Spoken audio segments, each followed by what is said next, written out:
Terima kasih rekan-rekan sekalian. Alhamdulillah saya tiba kembali di tanah air setelah lumayan ya, kalau tidak salah 15 hari saya pergi, cukup lama. Dan tapi alhamdulillah apa yang kita hasilkan cukup bagus. Saya hadir di BRICS di Rio de Janeiro, kemudian sebelumnya saya kunjungan kenegaraan ke Arab Saudi, ketemu pimpinan Arab Saudi, Putra Mahkota, Perdana Menteri dan pimpinannya sangat bagus, hasilnya produktif. Anda sendiri dengar pengumuman mereka ya, bukan pengumuman kita, pengumuman mereka. Mereka juga menilai sangat berhasil. Banyak kemajuan yang kita capai di beberapa bidang. Mereka tingkatkan investasi di Indonesia. Kemudian saya juga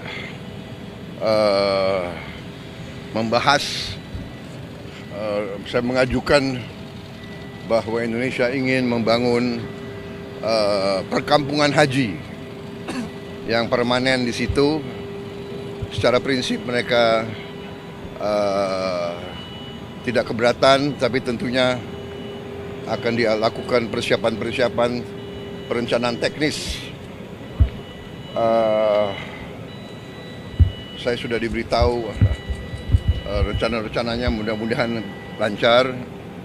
Di beberapa bidang kita juga sangat erat kerjasama dengan Arab Saudi, dengan negara-negara saudara-saudara kita di Timur Tengah, Mesir, Arab Saudi, Emirat Arab, Qatar, Yordan, sangat-sangat sinkron kita. Kemudian BRICS tentunya kita juga diterima sebagai anggota. Sesudah itu saya kunjungan resmi ke Republik Federasi Brazil ya, diterima Presiden Lula dengan baik. Brazil dan Indonesia sama-sama negara sangat besar, memiliki hutan tropis yang sangat besar, bisa dikatakan paru-paru dunia. Kita juga memiliki sumber-sumber alam yang sangat besar. Aneh kita berbicara ya, Presiden Lula dan saya mengatakan aneh, relatif kecil. Yang di Inggris saya ketemu beberapa pejabat secara informal, tapi kita lobby, kita bahas soal Gaza, soal Ukraina dan sebagainya. Kemudian saya hadir di Brussels, di Uni Eropa. Itu ada terobosan luar biasa. Setelah 10 tahun perundingan alot, akhirnya kita mencapai kesepakatan Indonesia dan Uni Eropa akan masuk ke dalam apa yang disebut CEPA, Comprehensive Economic Partnership Agreement, yang itu sama dengan Free Trade Agreement. Jadi barang-barang kita bisa masuk Uni Eropa 0% tarif, mereka juga. Jadi kita sangat inilah ada hubungan simbiosis. Mereka punya teknologi yang bagus, punya sains, punya dana keuangan, kita punya mineral, kita punya komoditas, kita punya pasar. Jadi ini simbiosis. Habis itu saya ke Prancis. Kita diberi kehormatan bisa memimpin defile Hari Nasional Prancis. Ini sesuatu yang baru pertama kali dalam sejarah suatu negara dari Asia memimpin defile di Prancis. Kehormatan besar. Mereka memandang kita negara yang sangat penting. Saya lakukan juga pembicaraan lama dengan Presiden Macron, membahas banyak masalah, juga cukup sangat produktif. Dan habis itu saya mampir di Belarus, di Minsk. Belarus butuh banyak komunitas dari kita, dan kita juga membahas sama mereka, karena kita butuh untuk pupuk, potash dan sebagainya. Jadi habis itu langsung kembali ke sini. So, Ya, saya bicara dengan Presiden Donald Trump. Ya, alhamdulillah juga penuh dengan alot. Akhirnya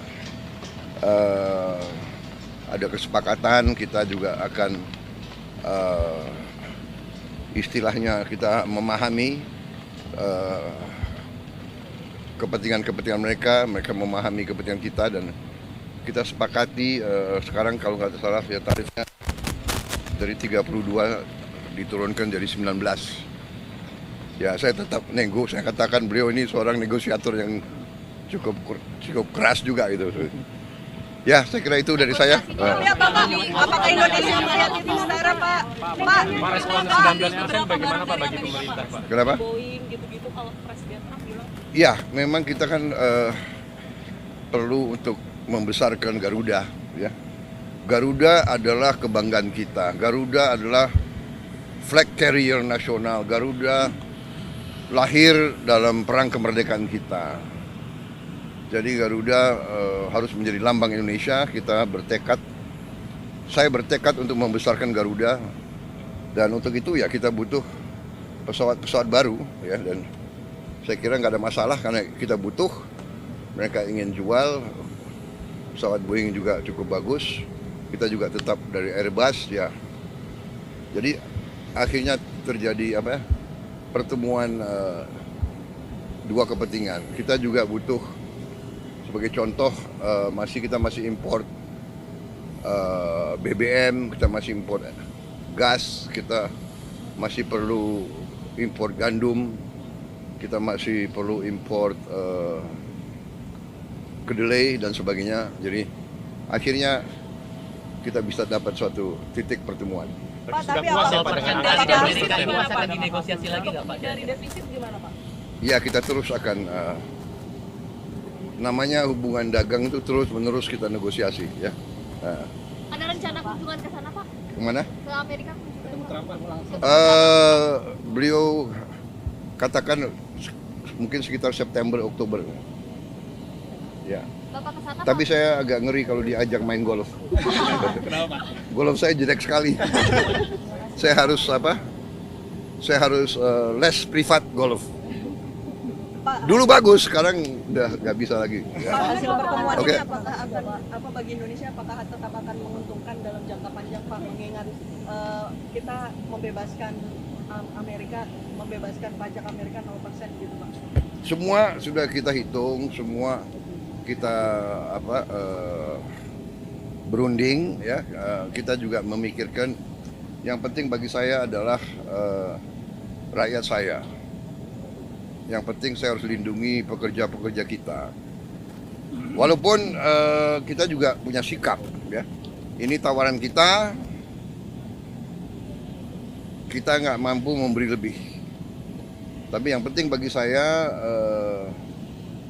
pekerja-pekerja kita aman, dan saya sangat optimis ekonomi kita dalam kondisi yang kuat, kondisi yang bagus, ya kan. Jadi apapun terjadi kita akan kuat. Terima kasih. Ini pemerintah puas Pak. Kenapa? Puas Pak dengan angka 19% atau akan dinegosiasi? Ya kalau puas ya 0%. Oke.